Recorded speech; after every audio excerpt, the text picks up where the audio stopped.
रवि शशि में और तारागण में, रवि शशि में और तारागण में उसका ही जियारा। साधु ऐसा राम हमारा, साधु ऐसा राम हमारा। जन्म मरण बंधन से न्यारा, जन्म मरण बंधन से न्यारा।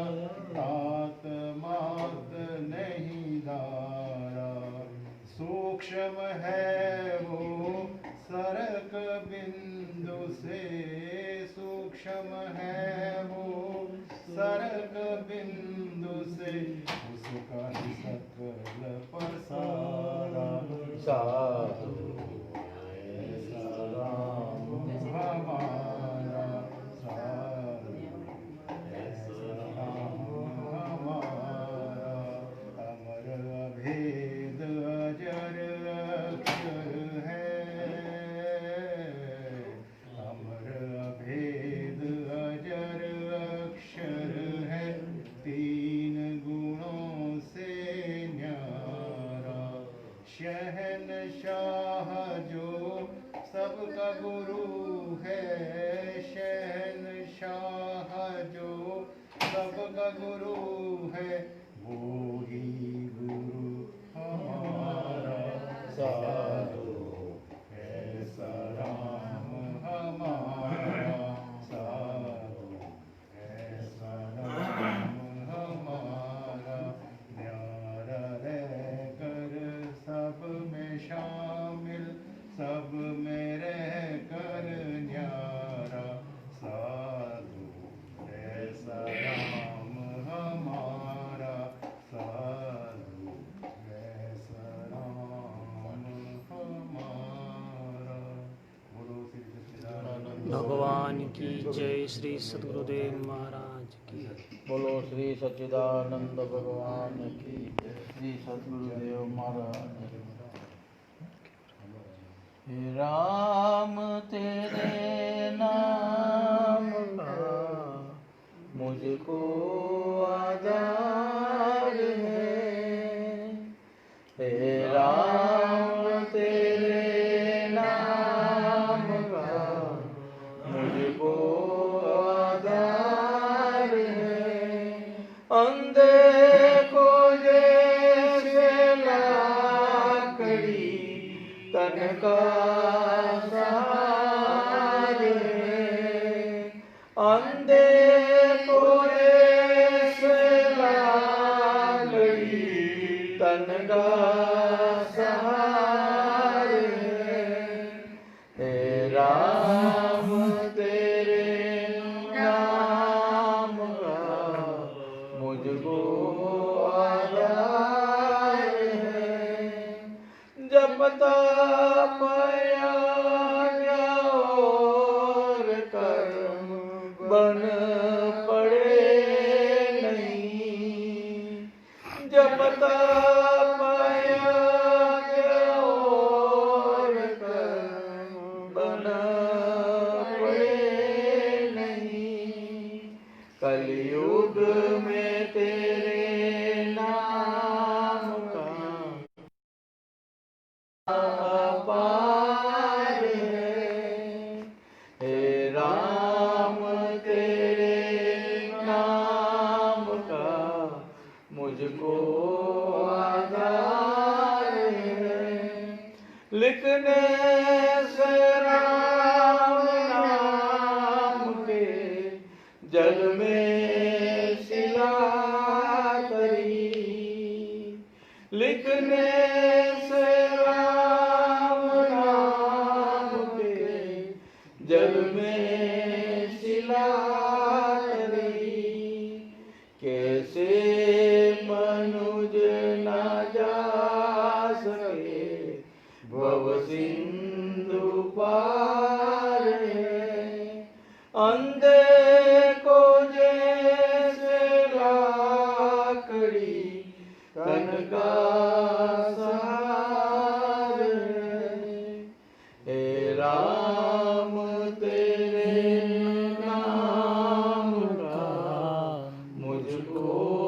आधार है। सबरी के पाद नीर से सरवर विमल हुआ, छूने से चरण के तरी गौतम की नार है। अंधे को जैसे लाकड़ी तन का सहार है। हे राम तेरे नाम का मुझको आधार है। करके भरोसा मन में राम नाम सुमीर ले। करके भरोसा मन में राम नाम सुमीर ले। ब्रह्मानंद मिटे जन्म मरण बार बार है। अंधे को जैसे लाकड़ी तन का सहार है। हे राम तेरे नाम का मुझको आधार है। बोलो श्री सच्चिदानंद सद्गुरुदेव महाराज।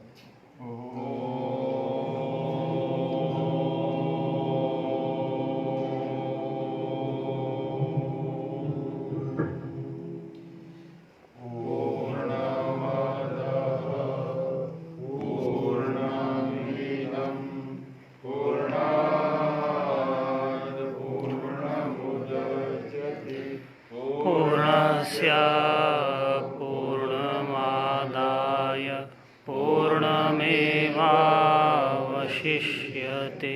ॐ शांति शांति शांति। सच्चिदानंद भगवान की जय। श्री सद्गुरुदेव महाराज। गुरुर्ब्रह्मा गुरुर्विष्णु गुरुर्देवो महेश्वरा। गुरुर्साक्षात् परब्रह्मा तस्मै श्री गुरवे। वेद वेदांत सन्निष्ठं श्रोत्रियं बोधरूपिणं चिदानन्दरसास्वादं प्रकाशं परमं नुमः। ईश्वरो गुरुरात्मेति मूर्तिभेदविभागिने व्योमवद्व्याप्तदेहाय दक्षिणामूर्तये नमः।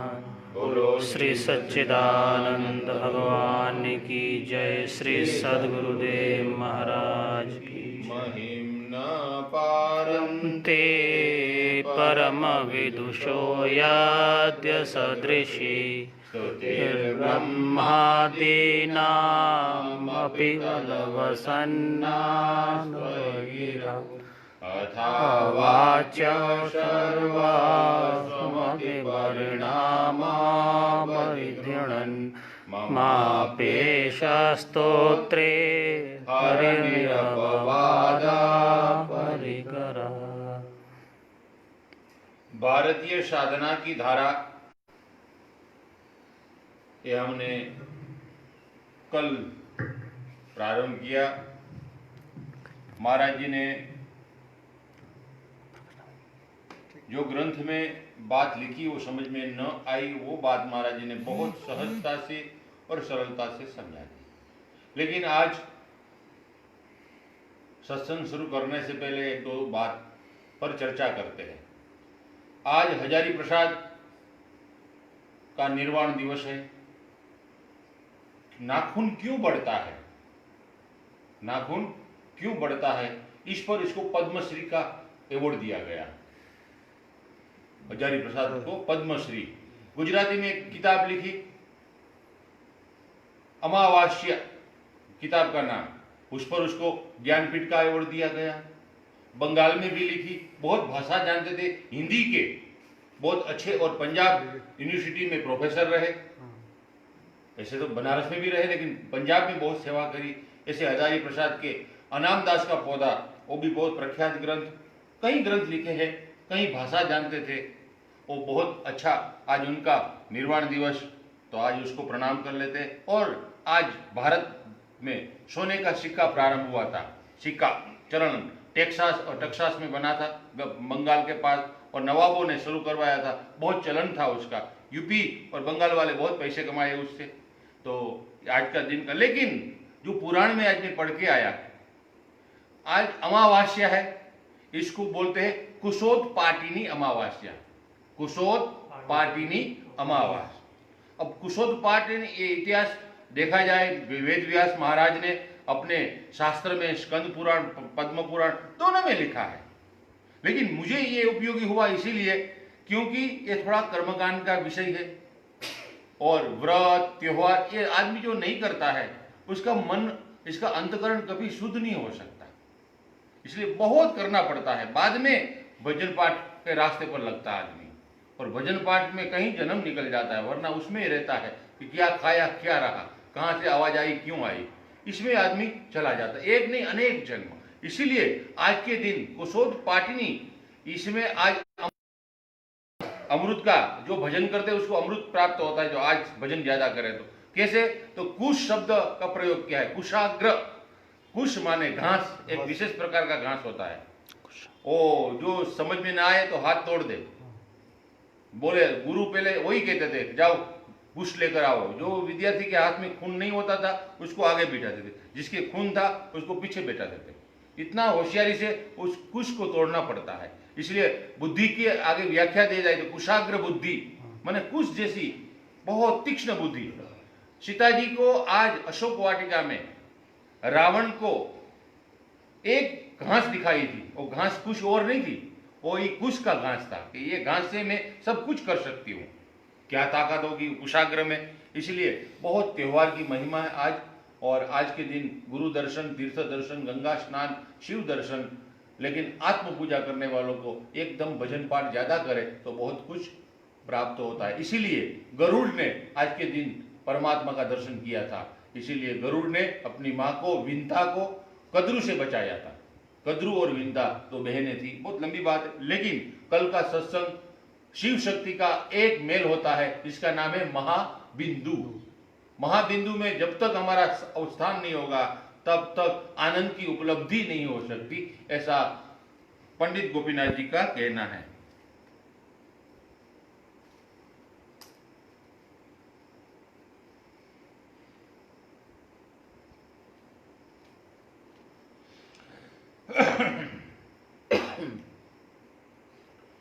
हठ योगी के सिद्ध पद की आलोचना के प्रसंग में हमें बहुत सी बातें कहनी होगी।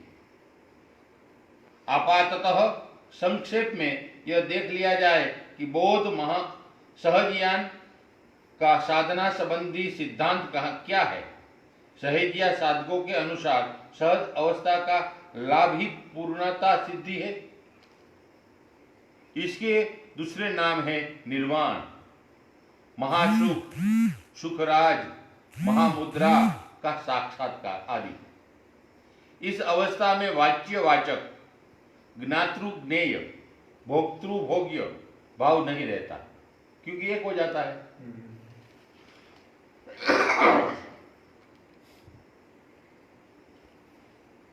उभयनिष्ठ संबंध भी नहीं रहता। ज्ञाता, ज्ञेय और ज्ञान ये त्रिपुटी ही विकल्प जाल है। इसे भेद कर निर्विकल्प पद की उपलब्धि सहज अवस्था है। अहि मन पवन न संचारः नाही प्रवेश, तुलसीदास महाराज का होगा। जब संचार नहीं होता, सूर्य चंद्र को भी प्रवेश का अधिकार नहीं है। सूर्य चंद्र ईड़ा पिंगलामयी आवर्तशील कालचक्र का ही नामांतर है। शांतिमयी निर्वाण पद काल के अतीत है, इसलिए वहां सूर्य चंद्र की क्रिया लक्षित नहीं होती। उन्मनी भाव होने से ही मनोलय होता है। अतएव जो अवस्था उन्मनी की भी परावस्था कहकर वर्णित होती है, उनमें मन की क्रिया नहीं रहती, किसी प्रकार की वृत्ति का उदय नहीं होता, यह कहना ही व्यर्थ है। प्राण स्थिर होने से वहां श्वास प्रश्वास नहीं चलता, वहां की वायु में लहर नहीं खेलती, इसीलिए वह स्थिर या स्तमित वायु शास्त्र में अनेक स्थलों पर गगन के नाम से आख्यात हुई है। सहजिया साधक कहते हैं कि यही निर्वाण प्रत्येक का निज स्वभाव कोमा में निज सहाय है, यही परमार्थ है। यहाँ का जो आनंद है, जिसे महासुख कहते हैं, वह सहज होने के कारण एक कारणहीन और सदा उदित है। इस अवस्था को पाए बिना जरा मरण का त्याग नहीं होता। जब तक वायु की गति है, तब तक संकल्प का प्रभाव अवश्यंभावी है, उसका फल है भ्रांति का विकास। संकल्पवश सभी कार्यों में अपना कर्तृत्व अभिमान जगता है, स्वयं को कर्ता प्रतीत होता है। वास्तव में संसार के सारे कार्य स्वभाव से ही उत्पन्न होते हैं और फिर स्वभाव में ही विलीन होते हैं, कर्ता कोई नहीं रहता। फलस्वरूप कर्तृत्व बोध अज्ञान का विलास मात्र है। वायु के स्थिर हो जाने के संकल्प जाल कट जाता है। ज्ञान मुद्रा की उपलब्धि होने से मिथ्या ज्ञान और कर्तृत्व का अभिमान लुप्त हो जाता है। स्वभाव ही संकल्प का मूल है। कर्ता कोई नहीं, यही बोध ही शुद्ध बोध का ज्ञान मुद्रा है। इस बोध का उदय होते ही सर्वधर्म का शोधन होकर संकल्प विकल्प से परे निर्विकार निरंजन पद की प्राप्ति होती है। महाराज ये समझ में नहीं आया, स्वभाव ही संकल्प का मूल है। संकल्प का मूल स्वभाव ही संकल्प है, यह संकल्प ही स्वभाव है। संकल्प ही आदि संकल्प उसी के द्वारा सृष्टि का निर्माण। अच्छा, वो समझा। वही है सारा सृष्टि के मूल बीज है। जो संकल्प नहीं होता तो सृष्टि नहीं होती। संकल्प से ही सृष्टि का उद्भव हुआ, प्रकट हुई। वही संकल्प है, वहाँ भी उसी को समझा रहे हैं। वो स्वभाव ही है। संकल्प जो है वही स्वभाव, इसलिए वो स्वभाव का निवृत्त होना बहुत जरूरी है वहाँ पर। वो अवस्था जो है वो निवृत्त होना स्वभाव का, वो एक प्रकार की अचेत अवस्था है, अनभिज्ञता है। पर वो सुख होता होगा उसमें बड़ा, इसमें दो मत नहीं, क्योंकि एकमात्र होती है सत्ता के साथ युक्ति उसकी। तो वहाँ सारे संशय, सब भ्रम, सारी कुंठाएं, सारी चिंताएं सभी खत्म हो जाती हैं, दूर हो जाती हैं, कुछ भी नहीं रहता है। एकमात्र सत्ता होती है, उसके साथ युक्त हो जाता है, वही हो जाता है। जहाँ न मन पहुँचे, ऐसा दोहा था, रवि शशि ले न विश्राम। ये रहा, वही है। क्या है? जहीं मन पवन न संचार, रवि शशि नाही प्रवेश। वो ऐसा दोहा भी है, जहाँ मन पवन न पहुँचे, रवि शशि नाली विश्राम। ऐसी दास, ऐसा ही दशा हमारी है। कहे कोई संत का नाम है यारी, ऐसा कुछ दोहा था, मैं भूल गया। સંકલ્પ વિકલ્પમાં ગંગા સતીના ભજનમાં આવે છે ને ભાઈ એક યાદ કીધું આપણને મારા જો गंगा सती का भजन में भी आता ना संकल्प विकल्प ने जी क्या त्या कोई हेडकी નથી આવતી. हेडकी ना आवे विकल्प नहीं है वहाँ, संकल्प ही है। संकल्प ही है अच्छा हाँ, विकल्प जीव में है। अच्छा हाँ, क्योंकि वो संकल्प की पूर्ति नहीं होती है तो विकल्प पैदा होता है उसमें, और फिर उसमें दुविधा रहती है। वो जो स्वभाव है उसमें संकल्प है, विकल्प नहीं है। वो संकल्प उसको सत्य संकल्प कहते हैं। सत्य संकल्प सत्य संकल्प सत्य काम नाम है उसका, ऐसा वर्णन आता है ग्रंथों में। वो संकल्प है, वो जो स्वभाव का संकल्प है वो सत्य काम सत्य संकल्प है। वो जो उठता है वो पूरा होता है,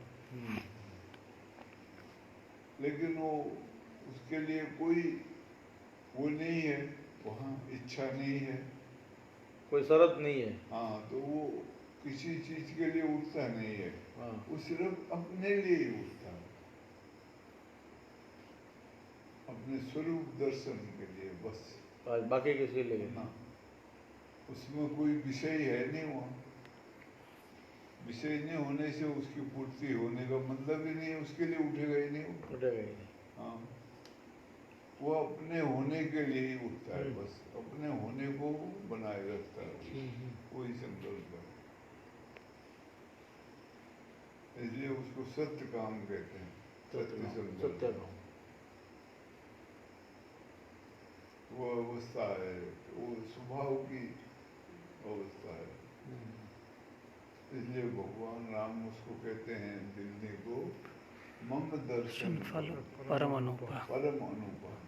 जीव पाई मेरे दर्शनों का जो फल है वो अनुपम है, कोई उपमा नहीं दी जा सकती किसी चीज से, उसकी किसी चीज से उपमा नहीं दी। परम अनुपम, अनूप नहीं परम अनुपम।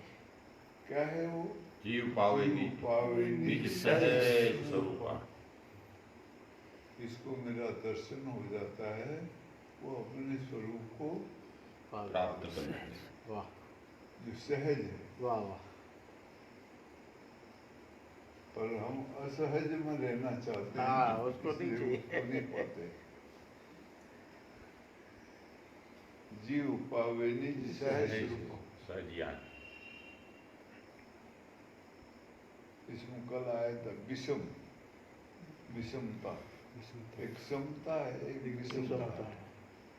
विषमता मतलब गड़बड़, शंकर का मतलब भी गड़बड़ होता है। शंकर है जो शब्द, उसका शंकर वर्ण मतलब है ना આપણે ખબર? विषमता। પૂર્ણ છે. શંકર વर्ण. મોટા મોટી ગાય હા. હિન્દુસ્તાનમાં સંસ્કૃત ભાષા. जहाँ विषमता नहीं वो शिव है, शिव जहाँ विषमता है वो शंकर शंकर है। वो आजकल वो बनाते हैं बीज, हाँ उसमें शंकर बीज बनता है। हाँ હાઇબ્રિડ हाइब्रिड કપાસમાં આવતો. बात है उसका कोई पता नहीं होता, वो विषमता का क्या होगा क्या नहीं खबर नहीं। समता में एक ही है, पक्का है, यही है बस। यही है, हाँ।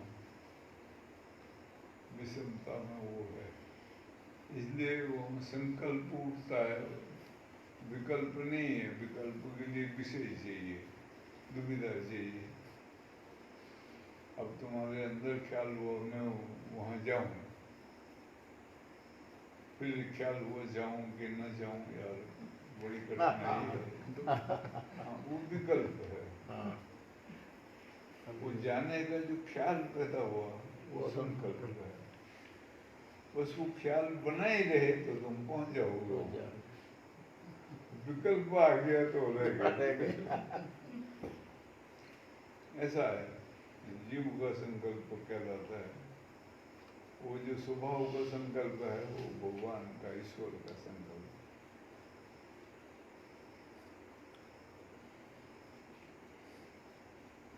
क्योंकि हमारा जो वास्तविक स्वभाव है वो ईश्वर है, भगवान है, परमात्मा है,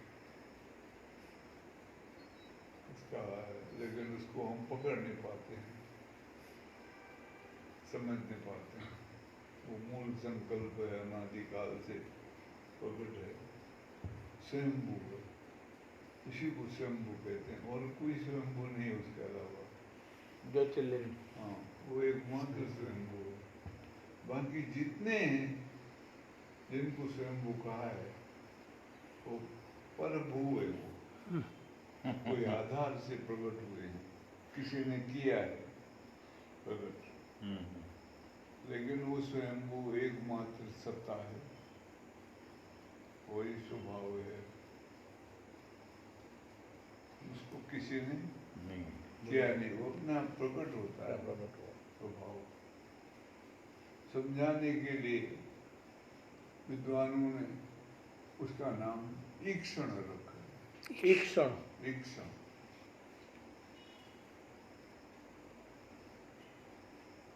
ईक्षण मतलब हिलना डुलना, हलचल, हलचल, वो है, वो हलचल है। काय की हलचल है? विकल्प की, अपने को न जाने जानने की। अपने को जानने की। हाँ, क्योंकि वो अपने से भी अनभिज्ञ अनभिज्ञ था, क्योंकि उसके अलावा कोई नहीं है ही नहीं, किसको जाने, उसके अलावा कोई है ही नहीं, किसको सुने, उसके अलावा कोई है ही नहीं, किसको देखे। वही है एकमात्र। जैसे तुम सुसुप्ति में होते हो, तुम्हारे अलावा कोई नहीं होता है, पर तुम अपने को भी नहीं जानते। फिर तुम्हारे में सहसा एक ईक्षण हो, हलचल मची, अपने को जानने की हलचल है वो। उसमें तुमने कहा एक हो, मैं ही हूँ और कोई नहीं है। आँख खुलते ही ख्याल हुआ मैं चारपाई पर लेटा हूँ, लेकिन वो ख्याल नहीं होता है, ख्याल तो कहीं और ही गया होता है। अपने में अभ्यास करा हुआ हो ख्याल का तो होता है अपने में। मैं ही हूँ अकेला और मेरे अलावा कोई नहीं। फिर अब एको हम बहुश्यायाम पर जाए, मैं ही हूँ अनेक हो जाऊँ। फिर ख्याल आएगा परिवार का, घर का, बाहर का, सबका। फिर एक से अनेक हो गए। माया, माया, माया, माया, माया, माया। अभी तो पत्नी है तुम्हारी, लेकिन वो वास्तविक जो माया तत्व है उसमें क्या प्रकट हुई हो? माया। माया। फिर उसके द्वारा सब कार्य हुआ, संपन्न। फिर तुम तो बाद में उठे, वो पहले उठ के उसने सब काम शुरू किया। चापानी बने। ऐसा अकेला ही लेकिन हम बिल्कुल अनभिज्ञ हो जाते हैं अपने आप से, और आँख खुलने के बाद भी अपना ख्याल नहीं आता है। कहाँ का ख्याल आता है? संसार का। संसार का तुरंत कल का छोड़ा हुआ काम आज से शुरू करना है शुरू। इसलिए कर्म प्रधान विश्व रचराखा। हाँ, संसार को चलाने के लिए कर्म प्रधान, कर्म ही प्रधान। जब तक कर्म प्रधान संसार चलता रहेगा, जिस दिन ज्ञान प्रधान हो जाएगा तभी उस दिन संसार समेट लिया जाएगा, लय हो जाएगा।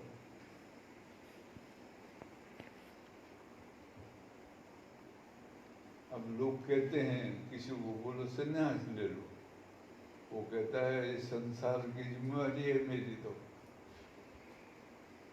फिर फंसे रहो, आराम से संसार में लगे रहो, क्योंकि जिम्मेवारी अगर वो पढ़ेंगे त्रिपुरा रहस्य ज्ञान खंड, तो उसमें लिखा है जो मूढ़ मनुष्य हैं, मूर्ख हैं, ना समझें, उस संसार में अपनी जिम्मेदारियां मानते हैं, और जो विज्ञ हैं, जानकार हैं, समझदार हैं और जागृति आई है, वो कहते हैं यहाँ सब जिम्मेवारी परमात्मा की है, जिसने संसार बनाया है, हमारी उसी की, हमारी कुछ भी नहीं है। हमारी एक ही जिम्मेवारी है, उसको जानना बस। ऐसा बताते हैं।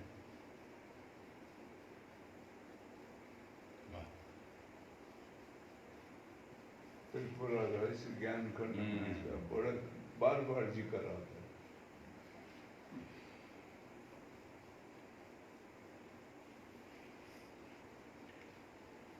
विकल्प कहाँ से उत्पन्न होता होगा ठाकुर साहब?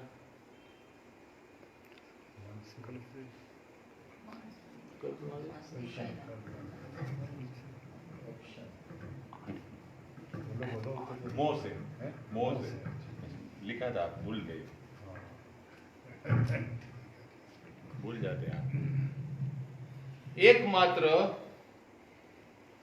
गुरु का उपदेश ही इस अवस्था को पाने का उपाय है, कोई और दूसरा कोई उपाय नहीं है। जिसको नहीं है बोध, तो गुरु ज्ञान क्या करे, वो है भाई बात।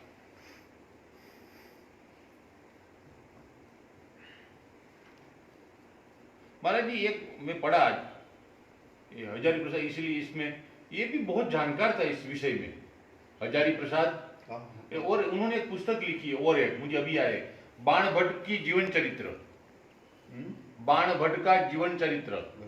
उसमें उन्होंने नाद और बिंदु के बारे में बहुत अच्छा लिखा है। बाण भट्ट की जीवन चरित्र ऊपर लिखा है। वो तो बोले बाण भट्ट ने तो जो लिखा है वो तो रस का जानकार था, वो कादम्बरी बनाया, लेकिन जो बाण भट्ट ने साधना करी थी वो नाद और बिंदु की साधना करी थी, और उन्होंने बौद्ध धर्म पर बहुत प्रभाव डाला था बाण भट्ट ने, और उसने वो स्वीकारा नहीं बाण भट्ट ने, कश्मीरी सेवजम में वो रहता था इसीलिए, बाकी वो भी प्रभावित था इससे, दोनों का आदान प्रदान बहुत था, ऐसा उन्होंने लिखा है हजारी प्रसाद ने।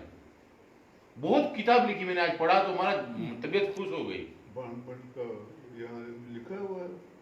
यहाँ नहीं है, हाँ। वो नेट में देखा मैंने। अच्छा। क्योंकि इनका जन्म, इनका मृत्यु तिथि थी आज हजारी प्रसाद का, तो कितनी किताब लिखी है वो देखना था, गुजराती में भी लिखी है।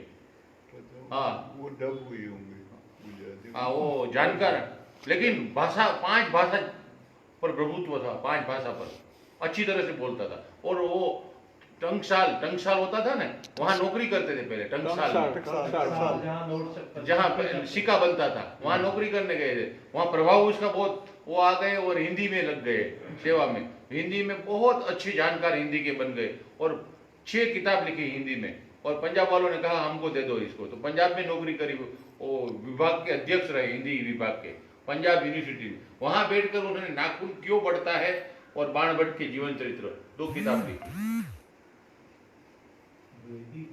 बहुत अच्छा लिखा। और मुझे इसलिए याद आया कि नाद और बिंदु के बारे में बहुत जानकार, इसलिए कोई गुरु बहुत अच्छा जानकार हो, उससे थे वो कबीर से वो सहज योग भी उसका लिखा। हाँ, वो भी है, सहज योग भी उसका लिखा हुआ अच्छा है, सूरत शब्द के ऊपर बहुत लिखा हुआ है, सहज योग ऊपर होगी शायद।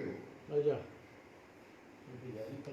ये भी आपने दिया था अनाम दास का पौधा भी, अनाम दास का पौधा, वो भी अच्छा था, उसमें हर्षवर्धन की स्टोरी उसमें ही थी ना। पहले से मैंने उसकी 1-2 पुस्तकें पढ़ी थी ना, तो ये अनामदास का पोता जैसा कोई किताब जैसी है नहीं अच्छी सी, लेकिन वो लेखक हजारी प्रसाद तो उसके नाम से लिया है, आगरा से लिया, लेकिन बड़ी रोचक बनाई है। वो हर्षवर्धन की स्टोरी उसमें ही है ना हमारा। कोई पूछ नहीं सकता तुमने ऐसी कैसे लिख दी करके, क्योंकि वो उसने लिखा है, इसका नाम का कोई मतलब नहीं, कोई आकर दे गया। हाँ, कोई आकर मेरे को दे गया, इसको पढ़ना आप, वो मैंने छाप दी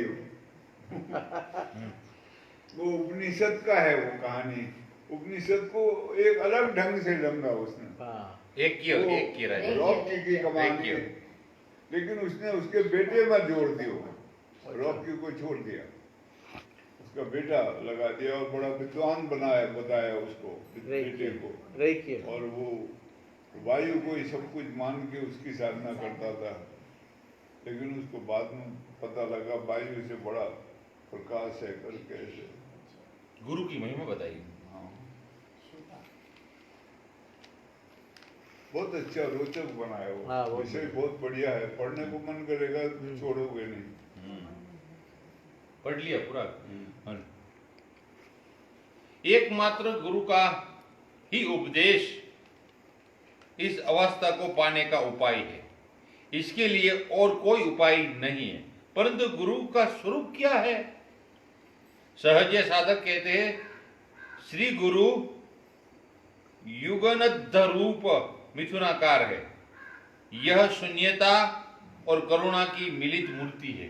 अच्छा लिखा, दोनों लिखा, देखो शून्य जैसा है। यह शून्यता और करुणा की मिलित मूर्ति है। उपाय और प्रज्ञा का समरस विग्रह ही गुरु है। उपाय और प्रज्ञा का समरस रूप ही गुरु है। यह युगल रूप ही परमार्थ रूप है। महासुख का आलय है, जिसको आलय विज्ञान कहते हैं।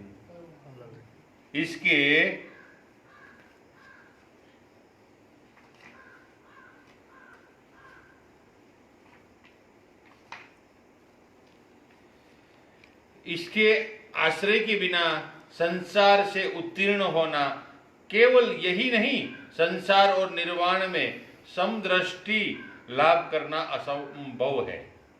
सहजिया मत से मौन मुद्रा ही श्री मुख का उपदेश है।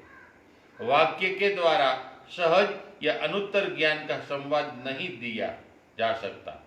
जो कुछ मन और इंद्रिय के गोचर है, मन और इंद्रिया जहां तक जा सकती है, सब विकल्प जाल है और सब विकल्प के अंतर्गत है। जो मन और इंद्रिय पद से संचरण करते हैं, वे पृथक जन हैं। उनकी देह, वाक्य, चित्त सहज तत्व को ग्रहण नहीं कर सकते। सहजिया साधकों के अनुसार महासुख अथवा सहज आनंदमय श्री गुरुदेव ही जीन रत्न पद से आख्यात होते हैं। नया शब्द, जीन रत्न, ये बहुत शब्द होगा। ये जैन शब्द है। हाँ, जैन शब्द, जीन से- लिखा भी ऐसा है। जिनसे जानवान है। जिन रत्न पद से आख्यात होते हैं, वह आनंद अथवा रति के प्रभाव से शिष्य के अंतर्गत अंतर्मन में महासुख का विस्तार करते हैं। इसलिए उनका इतना गौरव और महत्व है। सदगुरु शिष्य रति स्वभावेन महासुखम तनोति। मौखिक उपदेश से कोई स्थायी फल नहीं प्राप्त होता। इसलिए अंतर गुरु को जागृत करने के लिए सहजिया साधक बहुत प्रयास करते थे। वाह, सहज संप्रदाय है बंगाल में। बंगाल में। इसका पहले बहुत ज़्यादा प्रचार था बिहार, बंगाल, आसाम की साइड में। अभी वो बंगाल में रह गया। तो वो उसके नाम के जानकार अच्छे होते हैं और पैसे होते हैं। दो संप्रदाय मशहूर है वहाँ। एक बावल कहते हैं, बावल, और एक सहजिया। बावल बाहुल, बाहुल बावल संप्रदाय और सहजिया संप्रदाय दो मशहूर है वहाँ।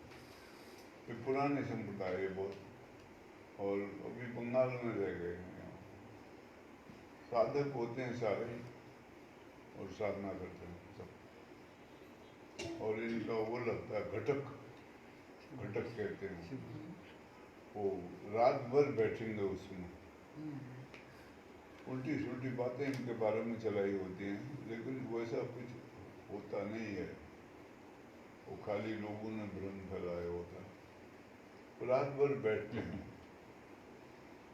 थोड़ी देर सत्संग करेंगे, गुरु होंगे जो वो थोड़ी देर सत्संग करेंगे, आधा पौना घंटा, और फिर सबको बिठा देंगे ध्यान में और बैठे ही रहना है रात भर। मन लगे ना लगे, नींद आए, आसन में ही सो जाना है, वाह, पर आसन नहीं छोड़ना है, ऐसा इनका नियम है। वहाँ ये पुराना उनका संप्रदाय, खोज में लगे रहते हैं और साधना में लीन रहते हैं ज़्यादा। उनके बारे में लिख रहे हैं, ये उसमें रहे हैं पहले, वहाँ के ही है, आगे वहाँ के ही है। हाँ। कोई बड़े गुरु हुए, उसका नाम कोई महाराज ऐसा, हैं? उसका कोई बड़ा गुरु हो इसको? गुरु कई हुए हैं वहाँ पर, लेकिन ऐसे नाम बाहर नहीं आए हैं ज़्यादा। कई हुए हैं, संबंधित हुए हैं, इनमें बौद्धों में चले गए, कई बौद्धों से इधर आए, कई ऐसे चलता रहा पहले। वो तो वैसे ही गोरखनाथ को भी अपना उसको मानते हैं, चंद्रनाथ वगैरह को, इनको अपने पद में मानते हैं, अपने संप्रदाय के ऐसा मानते हैं।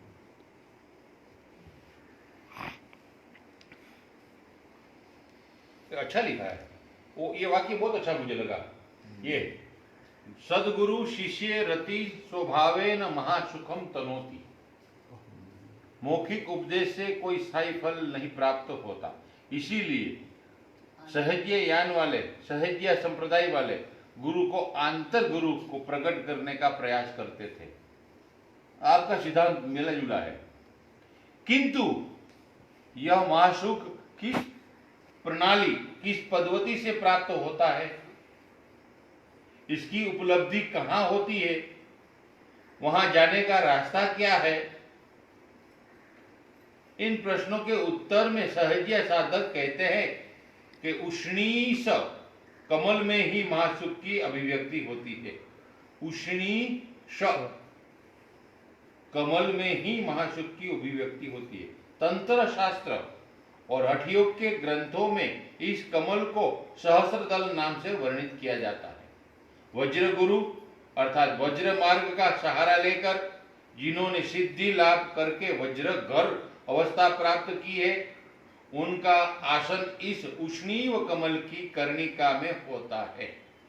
वहां पहुंचने का पथ बड़ा ही दुर्गम है। साधना आदि पद्धतियां प्रक्रियाओं से जिसका बिंदु सिद्ध नहीं हुआ है, उनके लिए वहां पहुंचकर सिद्धि पाना दुराशा मात्र है।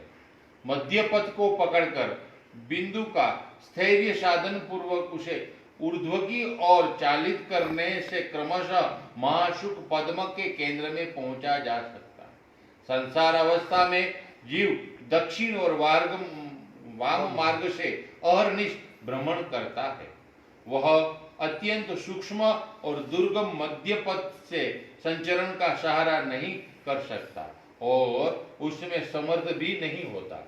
वास्तव में पुरुषाकार के द्वारा मध्य पथ का आश्रय पाना एक प्रकार से असंभव है।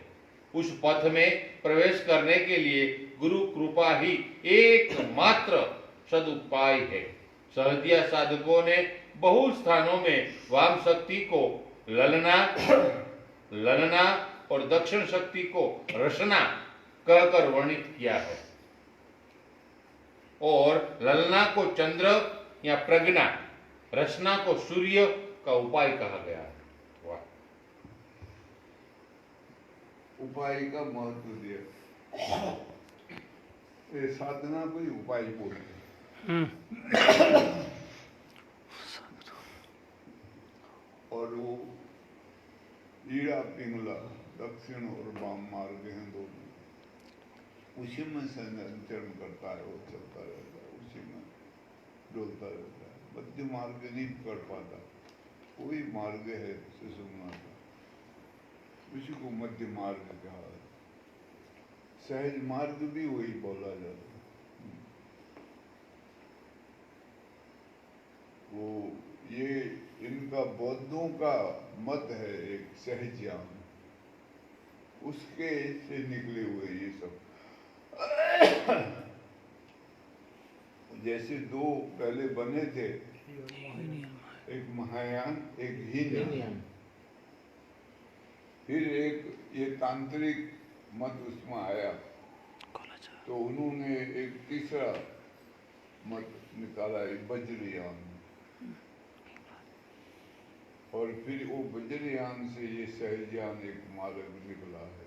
ज्यादा एक गुरु को ज्यादा महत्व देते हैं, उन्हीं के आश्रय में रहते हैं, उन्हीं के सानिध्य में सब साधना करते हैं, सहजयान वाले होते हैं। कई उनका ऐसा होता है जीवन वहाँ। अब जहाँ हम गए थे धर्मपुर, वो उधर ही रहेंगे। हाँ, वो श्रीमद रायचन के स्थान पर वो थे, क्या नाम, राकेश राकेश भाई। हाँ, राकेश भाई वहाँ वो कितने लोग समर्पित थे वहाँ पर सब, बहुत महाराज, हाँ। बहुत। अब वो खाली फिलोसफी जैसी है उनकी, और तो साधना क्या है मालूम नहीं, लेकिन वो कितने लोग वहाँ सेवा में रह रहे थे। जो वहाँ वो उनके साधु थे उनको माला डाल देते थे, और जो साधु नहीं है वो ऐसे सफेद कपड़े में, सफेद कपड़ों में रहते थे। वो स्त्रियाँ भी, और अच्छे अच्छे घर की स्त्रियाँ थी वो, बहुत महाराज। सब लोग ने पैसा देके उधर ही कमरा भी ले लिया है। हाँ। सब लोग ने वहीं रहने लग पड़े। अब वहाँ वो सुबह शाम सत्संग होता है, भजन कीर्तन करते हैं वो लोग, वो अपना दिनचर्या उसमें लगाते हैं, बाकी खाना वाना बनाना, सेवा करना। अब कितने आदमियों को भोजन करा रहे थे वो, बढ़िया, मेज खाना भी कुर्सी- बढ़िया। हाँ, मेज कुर्सी में बैठा के, अब सुबह पूरी खाओ जितने मर्जी, और वो मूंग खाखरा, मूंग, चाय। वो शिविर होती है महाराज उधर उसका लोग का, हाँ, 8-8 दिन की, 15-15 दिन की। तो बाहर गांव से भी बहुत आते हैं शिविर में। तो शिविर का पूरा वो सुबह से लेके रात तक का पूरा प्रोग्राम फिक्स होता है। बिजी रखते हैं। तो अब वो इतना बड़ा स्थान बना हुआ है। कितना बड़ा स्थान हाँ, महाराज। अभी वो क्या नाम, 30-35 अरब रुपया लगा है वो। बड़ी मूर्ति बिठाई हाँ, श्रीमद राजचंद्र जी की। 25 अब श्रीमद रायचंद की जो मूल स्थान है वो है बावड़िया, हाँ, ववाणिया मोरबी के पास। मोरबी के पास। मोरबी के पास मैं रहकर आया उधर, और एक यहाँ है बड़ौदा के पास में। हाँ हाँ, जो आकाश आकाश आकाश, पेटलाद के पास। हाँ, वहाँ भी एक स्त्री बढ़िया, रहती यहाँ है, पर। वो भी चलाती है। ये भवानिया में तो ट्रस्ट है, वो चलाता है। अब ये एक हठयोगी हुए और थोड़ी सी उम्र में गुजर गया, 38 साल की उम्र, हाँ, 38 साल में। साइना में। हाँ। और वो थे, ये क्या नाम, सोनी, हाँ, सोनी थे जाते, लेकिन उन्होंने हठयोग किया काफी, और लिखा भी है थोड़ा, जीवन अच्छा था, बहुत अच्छा जीवन।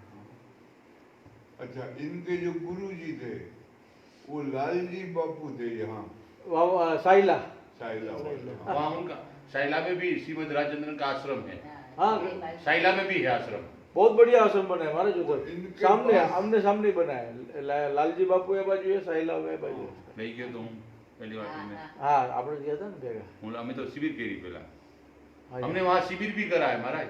साइला में। हमने वहाँ शिविर करी है। बापू होता ना, और अंशुया बहन हाँ सब हाँ, तुम लोग पहले गए थे शुरू में, वहाँ शिविर करी। मैंने बोला था, बापू है साइला में, बापू है कह रही। मैंने बोला था हमें- साइला હવે जाना। લોકો बापू જાય। होता नहीं है। જાય। પછી હું તમને લઈ જજો આ। ये लोग पहले जब मैं जो सोसाइटी रहता था तो उसके वो आते थे मेरे पास। हाँ हाँ हाँ, रति भाई नाम था। हाँ, 3-4 जने आते थे। एक भाईलाल भाई था, अच्छा। वो आता था, हम्म। और उनको वहाँ ब्रह्मदीप की उपाधि मिली। हाँ, उसका लड़का भी मिला था। हाँ, चौपाती परमपित और की वो मेरे से दीक्षा मांग रहा था बहुत, डिग्री ले ली। लेकिन वो कितनी बार आया होगा, 5-7 बार 10 बार, तो वो कभी ऐसे नहीं कि 2 फूल ही ले आऊं मैं। मैंने अनुसुया से कहा, मैंने कहा इसमें त्याग की भावना तो है नहीं बिल्कुल भी, कि कभी तू फूल भी नहीं लाया है और ये दीक्षा मांग रहा है। इसने कहा ये लालची है बहुत। हमसे कहा ये बहुत लोभिया है, कभी पैसे वैसे खर्चेगा नहीं और कभी कुछ खरीदेगा नहीं। मैंने कहा ऐसे क्या करेगा, इससे क्या फायदा होगा इसको, इसलिए भी मैंने नहीं दी दीक्षा। बहुत पीछे पड़ा हुआ था, उसको वहाँ ब्रह्मविद की उपाधि मिली। हाँ, और ये एक बूट वाला है वो। हाँ ओ हाँ हाँ हाँ, ओ अनुपम डोगिर के सामने है। हाँ हाँ, बूट वाला, हाँ हाँ, हाँ वो उसका बाप। अच्छा अच्छा, हाँ, एकदम सामने ही है वो। हाँ, ये वो एक रात में उसने ये अनुच्छेद की पुस्तक पढ़ डाली थी। वो सोया नहीं, वो कहता है मैंने सोचा अब खोल के रखेंगे, अब बोलेगा अब बताएंगे, अब बताएंगे। कहता है पूरी पुस्तक रात भर में पढ़ी मैंने, लेकिन उसमें आपने कोई साधन के बारे में तो बताया ही नहीं। मैंने कहा वो ऐसे नहीं बताया जाता यार। वेकवॉन की दुकान का नाम है। हाँ, well walk. Well walk. Wellwalk, well walk. वो कंपनी का भी है। सोलंकी है वो ना। आता भी था उसे, वो एक बार चप्पल भी दी भेजी। हाँ, वेल वॉक। मैं अभी उसका बाप था, वो कंपनी दोनों से वो आते थे। वो भी यहाँ के उसके थे, लालजी महाराज के शिष्य।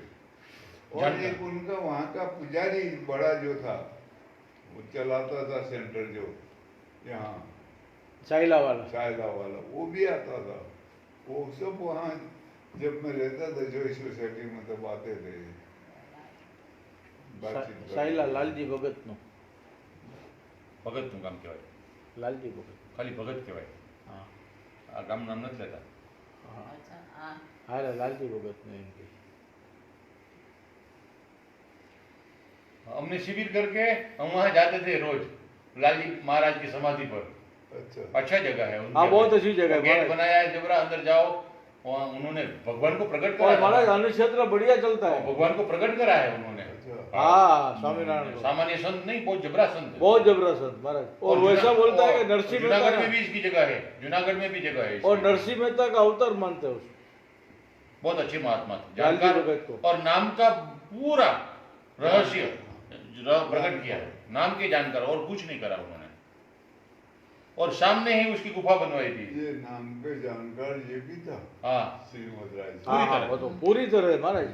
वो उसने साधना की उधर ईडर में, हाँ, ईडर में करी है साधना। मतलब बिंदु मैंने कीधું બધું। उसको पुस्तक में है ना ऊपर हाँ हाँ, वर्णन आया है। हम्म।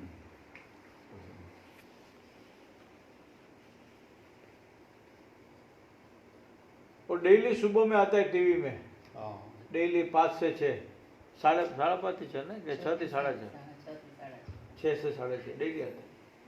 लेकिन अब नहीं होगा साधन, बातें हो सकती है, फिलोसॉफी हो सकती है, अभी नहीं हो सकता। अब तो वो खाली उसकी फिलोसॉफी पर महाराज ये सब पुस्तक उसने पढ़ी है, वशिष्ठ, पुस्तकें पढ़ते हैं। रामायण।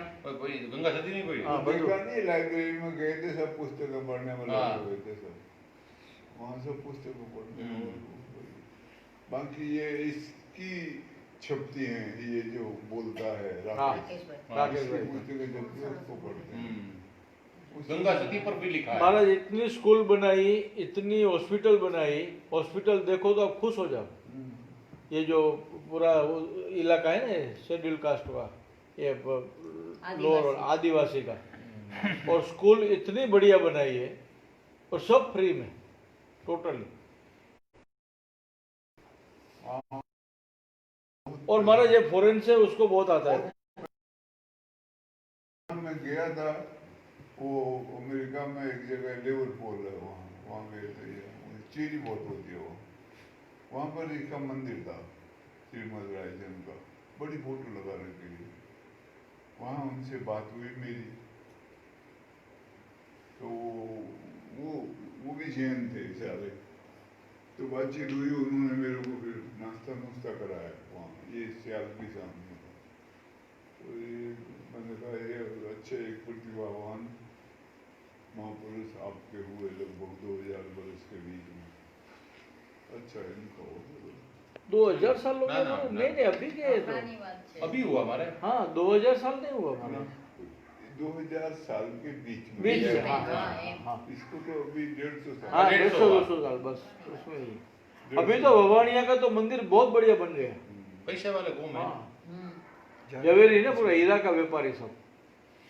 अभी प्रचार करने में लग गए ना सब, जुट गए। अब वो जैन सब इधर आ गए, पहले तो निकाल दिया था, जैन धर्म से बाहर कर दिया। आपने वहां भी बोला था।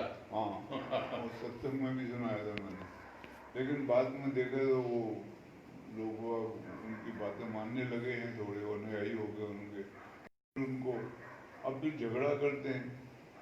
वो कहते डेरापंथी थे, वो स्थानक वासी थे, ऐसा मानते। तो ये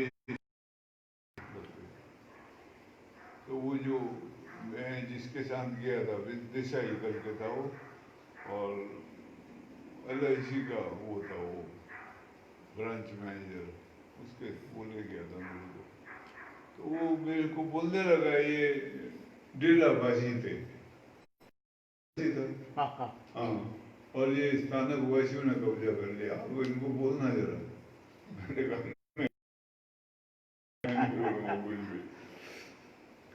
फिर वो वहाँ का जो था प्रबंधक, बड़ा वो ट्रस्ट है, वो प्रबंधक था वहाँ, वो भी थी साधु स्त्रियाँ सतियाँ, और वो साधु भी थी। फिर मेरा प्रोग्राम रखा हुआ था वहाँ भवानिया में, भवानिया में प्रोग्राम किया, मैं 2 रात रहा हूँ उधर, सारा घुमाया उन्होंने मेरे को सारा। और वो अलग से मेरे को कमरे में ठहरा के भोजन वहीं ले आते थे। वो पंगत में मैं नहीं बैठता था, मैंने मना किया था, मैंने पंगत में नहीं बैठूंगा, अलग से खिलाओगे तो खाऊंगा, नहीं तो मैंने कहा मैं बाहर खाऊंगा। कहते नहीं हमको अलग कर देंगे। तो वो ले आते थाली। हाँ नीट एंड क्लीन एकदम अच्छा है। अभी तो और ज्यादा बन गया, बहुत बन गया। वहाँ पंखे पुंखे चलते थे, वो साधुओं से बात हुई मेरी, मैंने कहा ये कहते ये इधर यहाँ चलता है, यहाँ नया ढंग से बना रहे हैं, ये वो जो हमारे जैन सिद्धांत है पुराने वो नहीं है, ऐसे वो करते थे। मेरे ख्याल गांधी जी के भी गुरु बने थे ना गांधी जी ये यहाँ भी वो मांडवी में वो जब मैं वहाँ वो था, बाड़ा है महाराज, वो 2 औरतें थी वहाँ। वो एक मांडवी नहीं महाराज, हम लोग भूज गए थे तभी। हाँ ना भुजनी बाजू में આપણે वो 2 वहाँ रहती थी वहाँ, वो તમે बीमार थी वो। हाँ ये मांडवी वाले उनको दवा वगैरह भी बताई थी मैंने उनको। वो ये क्या नाम डॉक्टर उनको ले आते थे। एक अभी इसने बनाया है, भुज के बाजू में भी बनाया है, वो आपको बोलना भूल गया। वो भी हम लोग आए थे, महाराज आया था, अपन लगे આપણે ગયા था ना નાસ્તો કર્યો સવારે। ભુજની બાજુમાં। हाँ ये अब नाश्तो ये है ना पैसे वाले हैं जैन लोग सारे, और वो धर्म कर्म में पैसे खर्चते हैं, हाँ। खास करके ये इस कामों में, हाँ, इस काम में मंदिर बहुत वगैरह है। बनाने में ये अपना पुण्य मानते हैं, पुण्य मानते हैं, 10वां हिस्सा निकालते हैं। लगाते हैं उसमें। तो अब वो उसमें कई इधर को आ गए श्रीमद रायचंद की तरफ, क्योंकि एक लंबे समय के बाद वो प्रतिभावान वो हाँ हाँ वो बराबर। तो इनका चढ़ गया बहुत अच्छे भी, थोड़ा नए ढंग से वो किया है, जो पुराना ढंग है वो नहीं। अब इनके जो साधु हैं वो पंखे के नीचे रहते हैं, लेटरिन बाथरूम जाते हैं, और वो गाड़ी का भी यूज करते हैं। हाँ नहाते धोते हैं, सब कुछ करते हैं, ऐसे हाँ जैन धर्म बनाया है वो। इसलिए चल रहा, उपयोग हो गया। ये अभी आज के प्रसंग में कि अभी आप धर्मपुर जाओ तो लगेगा कि यही धर्म है, यहाँ ही भगवान की कृपा है, इतना रेलम छल पैसे की कोई हिसाब नहीं। और जो सत्संग भवन बनाया है उसका पीछे का थोड़ा आप देखो, हम देखे हम सब, तो आज जिस दिन की आज महिमा है कुश की महिमा इतनी क्यों है? थोड़ा कल्पना करें, हम विचार करें अपनी बुद्धि से। कुश है कहाँ से, वो तो गांव से, दूसरा गांव से, ऐसा ही गांव से, उसकी इतनी महिमा क्यों? भजन करना है तो कुश के आसन पर बैठो, भजन सिद्ध अच्छा होगा। नाद की अभ्यास करना है तो उसके आसन बैठो, जल्दी सहायक बनेगा। इंद्रियों पर विजय प्राप्त करना है, ऊर्ध्वगामी बनना है, आसन पर रखो। अवायुक है। जब कोई भी ग्रहण होता है, घी में, छाछ में, दूध में, उसका एक एक पान रख दो तो वहां वो असर नहीं करेगा, क्योंकि अवायक है, वो बिजली से करंट नहीं लगता, उसका शुद्ध कर देता है। इसके महिमा इसीलिए है कि शास्त्र में हम देखें तो इसका उपाय बताया कि इसके पर अमृत का कलश रहा था, इसका स्पर्श हुआ था अमृत का कलश। अमृत के नाम तो ऐसा ही अमृत, उसकी वजह से इसकी महिमा है। वो करा था उसने, लेकिन बाद में फल सबको वो फल मिलता है। इसीलिए जो मेन पात्र के साथ रहा हुआ आदमी की महिमा बढ़ती है। देखो आप आनंदमयी माँ के आश्रम में हरिद्वार में जाइए, आप कभी उसकी म्यूजियम में चले जाना, तो वहां साड़ी है, चप्पल है, और चखड़ा है, और गाड़ी है, तो सब उसको प्रणाम करते हैं। उसका कारण यह है कि जो मेन पुरुष है, जिन्होंने साधना करी है, उनके साथ रही हुई हर चीज पवित्र है, ऐसी मान्यता हो जाती है, तो उनकी महिमा बढ़ जाती है। अरविंद आश्रम पांडिचेरी जाओ, वो दोपहर को 12 बजे दर्शन के लिए लाइन लगती है, वो सीढ़ियों में खड़े होते हैं, जब अंदर जाओ तो क्या है वहाँ अभी, वो उसके कपड़े, उसके जूते, भांडे बर्तन, बस वो लाइन से रखे वो सब मत्था टेकते जाते हैं। बस वहाँ 5 मिनट मौन रख के खड़े रहना, बस चुपचाप बोलना नहीं है। बस फिर लाइन से यहाँ से चढ़ते हैं, यहाँ से उतर के आ जाते हैं, चुपचाप रहना। सब बोलेंगे नीचे, ऊपर से श्रद्धा से भरे हुए रहना है, श्रद्धा बना के रखनी है, तब फल मिलेगा। चप्पल वो कई जोड़ी के हैं, फिर वो गाउन है, वो कपड़े हैं, धोती है, वो है, वो सब खोपड़ी लगा रहे उसको, वो मत्था टेक रहे। मैं वहाँ 5 मिनट खड़ा रहा चुपचाप। अपना तो सुमरण करते हैं जहाँ भी जाते हैं, जो भी होता है कार्य, हाँ कहते हैं, अपना पास साधन है अपना, और उससे अच्छा तो कोई साधन है नहीं। अब उससे वहाँ की वातावरण है, वायु है, उससे हमको मदद मिले तो अच्छी बात है। सुमरण में अच्छा थोड़ा सा समझ आए तो वो जाके बैठ के खड़ा हो गया, मैं अपना वो करने, पर उसको मत्था वगैरह मैं नहीं टेका, वो सब मेरे को देखे कि मत्था क्यों नहीं टेक रहा। अब मैंने कहा इसको मत्था खोपड़ी फोड़ के क्या करना हुआ है, पर वो इसका महत्व है उनके यहाँ बड़ा भारी। ओ शुक्ल तीर्थ में गए थे, शुक्ल तीर्थ में मधुसूदन महाराज की जगह में, मधुसूदन महाराज तो पहले वो बैठे ऐसे गदी पर, सब बोले मथा टेको, मैं आगे था, मुझे मन ही नहीं करा मथा टेकने का, वो जबरदस्ती बोले आप मथा टेको, मथा टेको, वो नहीं टेकना है। पता नहीं क्यों ऐसा भाव आया, बाद में पता चला इसने तो कई काम किए हैं ऐसे। होता है तुम्हारी बहन पड़ी, तुम्हारे कहीं भाव आता है, मत्था टेकने को मन करता, कहीं भाव नहीं आता तो उसको टेकने को मन नहीं करता, मन ही नहीं करेगा। वहाँ जो है तो मतलब पक्की आनंद माँ, आनंद में आनंदी माँ, आनंद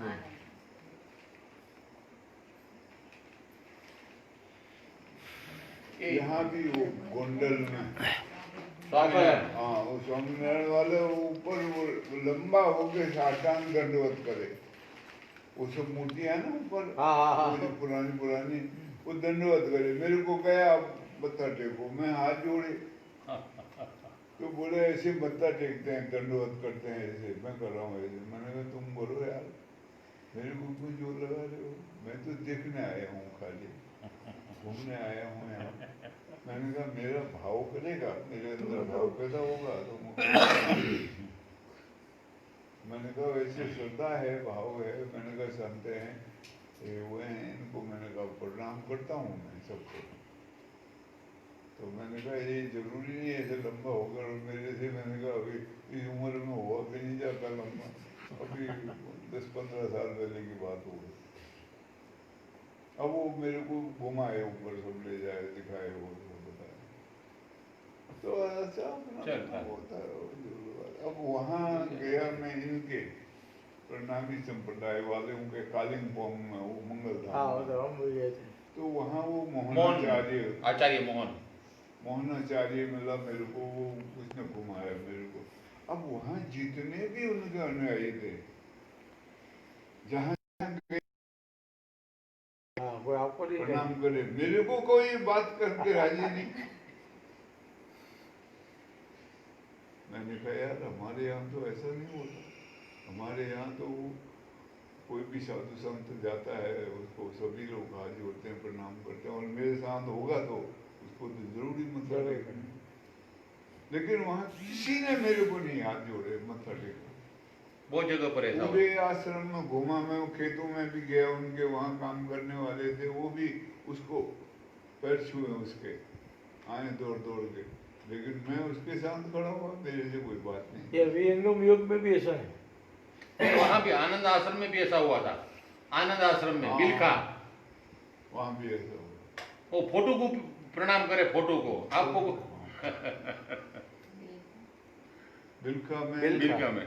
बिलका में वो सब पढ़ने वाले लड़के थे, वो फोटो को मत्था टेके वहाँ, और मैं स्टेज पर बैठा हुआ प्रवचन करना, मेरे को किसी ने हाथ भी नहीं जोड़े। जड़ता आ जाती है। हाँ, वो है। अब और यहाँ भी ऐसे ही हुआ था, विहंगम योग में भी। यहाँ से लौट के आए थे हम अड़गड़ानंद मिर्जापुर वहाँ, अड़गड़ानंद अड़गड़ानंद के लौट के आए थे हम। आप लोग थे? हाँ, वहाँ मिले तो कई, वो इसको फोन किया हुआ था जिसने, राव ने, वो नारद करके था उसको, और भी थे, वो सब हाथ वाथ जोड़े वो करे, लेकिन किसी ने ये भी नहीं पूछा बैठ जाओ पानी पी लो कुछ। और वो गुरु की गद्दी सजा रहे थे, वो उन्होंने आना होगा, और हमसे बोले नीचे बैठ जाओ। तो हम ले गए थे वो फल फूल थोड़ा, तो मैंने इनको बोला, मैंने कहा ये रख दो ऊपर टेबल पर, और मैंने कहा हम चलते हैं। First impression is the last Impression. वो पहले मेरे को वहाँ एक पुलिया पर मैंने बताया था, नालिक पुली थी। मैंने कहा ऐसा लगता है ये खूब मंडूक लग रही है, वही शब्द बोला था। मैंने कहा ये उसी को, और कोई नहीं। अब वो मैं आगे बैठा हूँ, अब देख रहे कोई महात्मा है। अब तुम आ रहे हो और हम आधे पुलिया पर हैं, तो मेरे हमसे कहते हैं गाड़ी पीछे करो, और वो बैठे हुए सब वहां से आ रहे हो उनके आश्रम से। तो फिर मैंने कहा इसको क्या नाम, काका थे मुकेश को, मैंने कहा गाड़ी पीछे कर ले यार। तो इसने पीछे करी गाड़ी, नहीं तो उसने खड़ी कर दी थी गाड़ी, तो मैंने पीछे कर ली। फिर वो मैंने कहा यार ये ऐसा लग रहा खूब मंडूक है। कोई व्यापक दृष्टिकोण वाले संत नहीं है, खूब मंडूक लग रहे सब। वो मैंने कहा इनको गाड़ी पीछे करते, आदर से हमको जाने देते पहले, अब ये हमको कहते हैं गाड़ी पीछे करो, इसका मतलब अपना ही महत्व समझ रहे हैं, किसी का और नहीं। तो वहां जाके वो प्रत्यक्ष हो गया, और जो भाव मन में आया था वो हो गया, तुरंत हो गया। चले आए। वो बाद में फोन करते रहे, क्या क्या करते रहे, मैंने कहा योग नहीं है। हाँ, फोन किया, मैंने फोन पर बात करी, मैंने कहा योग नहीं है मिलन का। मैंने कहा अभी ऐसा ही है, कोई बात नहीं। फिर मैंने कहा होगा ऐसा, ऐसा कोई शिकायत नहीं करी, कुछ भी नहीं। हाँ, सही बात है। और हंसी मजाक करते हुए चले आए। मिर्जापुर संतोषगढ़, सुकित नगर, सुकितगढ़ गांव का नाम सुकितगढ़। वो उनका गुरु भाई जो था यहाँ अनुसुईया पे जो रहता था, वो अच्छा था, भगवान में। बहुत अच्छा। हाँ, वो अच्छा था। नर्मदा ना, अच्छे, बहुत अच्छे। अनुसुईया आश्रम। ये सहजिया वाला एक महात्मा हिमाचल में भी शरीर शांत हो गया, तो आपने भेजा था हमको, वहाँ गए थे हम भोजन करने के लिए। ये धर्मशाला है ना, धर्मशाला, हाँ, उसके हाँ। पास एक गांव है, वहाँ एक महात्मा का शरीर शांत हो गया, वहाँ वो हर साल भंडारा करते हैं। सहज, हाँ जी, तपोवन के पास। वो सहजिया वाला थे। इनकी जो आश्रम है तपोवन का, उससे पहले हाँ, वो तो हाँ, पहले आता है। हम भी रात को हम प्रोग्राम कर हाँ, ये हम और हाँ, मनीषा, आप साथ में मैं भी था, अरे हम तो यहाँ 2-3 बार वो सहेजिया वाला पैसा ले गया मेरा, 500 रुपया भी ले गया। किताब मंगाई थी। किताब मंगाई थी। वो किताब मंगवाई थी। તમે જ પૈસા આપ્યા ગુસાઈ પૈસા આપવાને પૈસા ગુસાઈ મંગાવી ગયા। वो पहले यहाँ पर ये थे ना, ખબર છે? जाली, ભૂલી ગયા। याद वो छे बेचता था मैं वो। याद छे बोल। फिर एक बार उसने जोर लगाया बहुत, तो शाम को चले गए। प्रवचन तो होते नहीं, तो हमारे यहाँ खाली भंडारा होता है। हाँ, खाने पीने का ही था तो उधर। फिर वो बोला रखेंगे शाम को।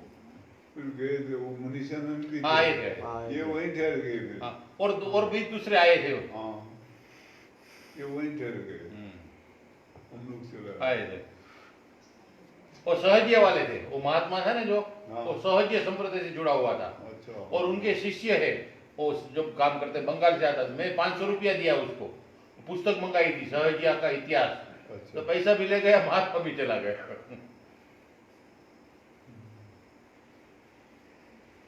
ऐसा है। बोलो सच्चिदानंद नंद भगवान की जय। श्री सद्गुरुदेव महाराज। लोग मिल